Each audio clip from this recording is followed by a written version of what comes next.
మీరు omega six. Six fatty acids గురించి చెప్పారు కదా. యాక్చువల్గా ఇది ఆయిల్స్ సీడ్స్ వల్ల వస్తుంది. ఇది మనకి విమెన్ ప్రొడక్టివిటీ ఆర్గన్స్ కి ఇది చాలా మెయిన్ సోర్స్ అని చెప్తారు.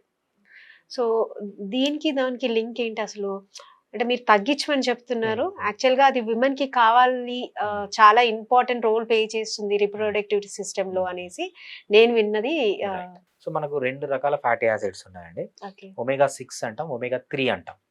సో విమెన్ కావాల్సింది ఒమేగా 3, నాట్ ఒమేగా 6. ఒమేగా 6 అనేది మన న్యాచురల్ ఫుడ్డే కాదు. 3 కావాలి, 3 కావాలి, 6 కాదు. ఒమేగా 3 అనేది ఎక్కడ ఉంటుందంటే ఫిష్ లో మాత్రమే ఉంటుంది, లేకపోతే నేచర్ లో పెరిగిన జంతువుల్లో ఉంటుంది. ఫర్ ఎగ్జాంపుల్ మీరు ఒక కోడి ఉంది, కోడిని మీరు ఫీడ్ వేసి పెంచారనుకోండి, కార్న్ ఫ్లోర్ ఏదైతే కమర్షియల్ గా దొరికేది దాంట్లో ఒమేగా 3 రాదు. కోడి కన్నా నేచర్ గా పెరిగింది అనుకోండి, నేచర్ లో ఉన్న ఇన్సెక్ట్స్, నేచర్ లో ఉన్న విత్తనాలు తిని పెరిగింది అనుకోండి, దాంట్లో ఒమేగా 3 ఫ్యాటీ యాసిడ్స్ ఉంటాయి. Omega 3 fatty acid richest source వచ్చి ఫిష్. ఎటువంటి ఫిష్? నేచర్ లో పెరిగిన ఫిష్.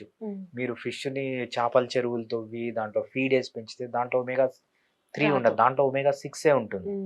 ఒమేగా 3 కావాలంటే నేచర్ లో దొరికే జంతువుల్లో మాత్రమే ఉంటుంది, ప్లాంట్స్ లో ఎక్కడా ఉండదు అనమాట.